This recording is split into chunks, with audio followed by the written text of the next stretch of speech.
Good evening student, आप सभी का स्वागत है आपके अपने चैनल गुरुकुल कोचिंग सेंटर में।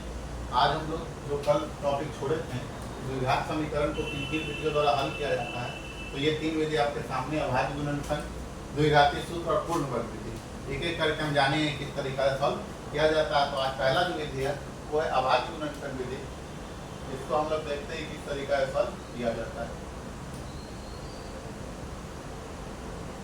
अभाज्य गुणनफल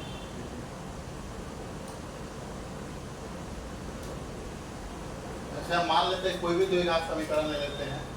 जैसे हो गया 2x² + 7x + 5 = ये आपके सामने द्विघात समीकरण है। इसको हम बनाने का प्रयास करेंगे अभाज्य गुणनफल विधि से। तो अभाज्य गुणनफल विधि से बनाने के क्रम में हम सबसे पहले क्या करते हैं, तो x² का जो गुणांक होता है, यानी जो x² को आगे है जिसे हम लोग a कहते हैं, उसको जो सबसे अंतिम पद यानी जो c होता है, a को c से हम लोग पहले मल्टीप्लाई करते हैं। तो a को c से अगर मल्टीप्लाई करेंगे तो हमारा आ जाएगा 2 × 5 = 8। अब इस 10 को गुणनखंड किया जाता है तो इसमें भी 2 और 5 ही आएगा गुणनखंड करने पर। अब इस 2 और 5 को इस तरीका से सजाना है, जोड़ना और घटाना है कि मेरा बीच में जो टर्म है 5 7, ये 7 मेरा टर्म आ जाना चाहिए।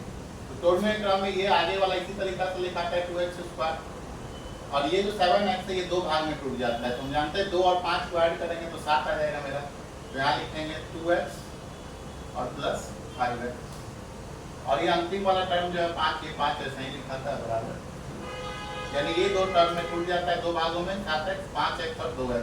और ये दोनों आता कहाँ से है, तो a को c से मल्टीप्लाई करते हैं। मल्टीप्लाई करने पे 10 आया, 10 को गुणनखंड किया तो 2 और 5 है, इसको जोड़ करके हम लोग इतना ला सकते हैं। अब उसके बाद आगे का इन दोनों में हम लोग कॉमन देखते हैं और बाद का इन दोनों में कॉमन लिया जाता है। तो इन दोनों में देखा जाएगा 2x² और 2x में क्या कॉमन है, तो 2x² और 2x में हम देख रहे हैं कि दोनों में 2 है तो 2 कॉमन कर लिया, दोनों में x है तो x भी कॉमन कर लिया। तो यहाँ हमारा आ जाता है क्या बचेगा, तो 2x कॉमन कर लिए हैं, एक x बच जाएगा। यहाँ 2x था ही, 2x कॉमन कर लिए तो यहाँ कुछ नहीं बचेगा तो 1 बचता है।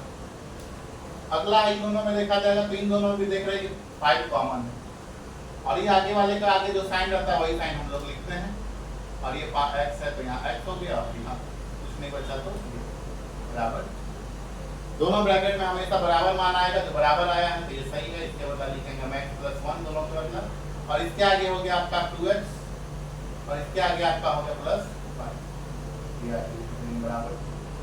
अब दोनों को हम 0 के बराबर करेंगे तो x + 1 बराबर भी 0 हो जाता है और 2x + 5 बराबर भी मान निकालेंगे। तो x का मान निकालेंगे तो ये +1 है, जो भी साइन रहता है इसको इस तरफ करते हो साइन उल्टा हो जाता है, इस +1 को इधर करेंगे तो -1। यहाँ से मान निकालेंगे तो 2x, ये +5 है इधर करते हैं तो -5, x निकालेंगे तो यहाँ 2 गुना में इधर करेंगे भागा में तो 5/2 आ जाता है। ये हो जाता है 2 मान हमारा x का, जिसको हम कल बताए थे कि द्विघात बहुपद के 2 शून्यक होते हैं, जिनमें हम एक को कहते हैं अल्फा और एक को कहते हैं बीटा। तो ये जो मेरा पहला समीकरण निकलेगा इसको मान लेंगे अल्फा और ये मान लेते हैं हम लोग बीटा। तो अल्फा प्लस बीटा का हम लोग फार्मूला ऐसे बताए थे पहले कि अल्फा प्लस बीटा बराबर होता है -b/a और अल्फा × बीटा बराबर होता है c/a। इन दोनों क्वेश्चन फार्मूला से जो है आपके एग्जाम में जो क्वेश्चन देखने को मिलेगा ही मैट्रिक के एग्जाम में। तो ये था अभाज्य गुणनफल विधि का एक क्वेश्चन। आगे जो भी क्वेश्चन है इसका वो आप लोग कोशिश करिएगा बनाने का, बाकी मैं फिर से कल आऊँगा इसी तरह का एक और क्वेश्चन ले करके। मैं ऐसा करता हूँ आपको ये क्वेश्चन समझ में आया होगा, नहीं भी आया होगा तो आप प्रैक्टिस करिए, मैं इसको फिर से एक बार समझाने का प्रयास करूँगा। तो आज के लिए इतना ही, धन्यवाद।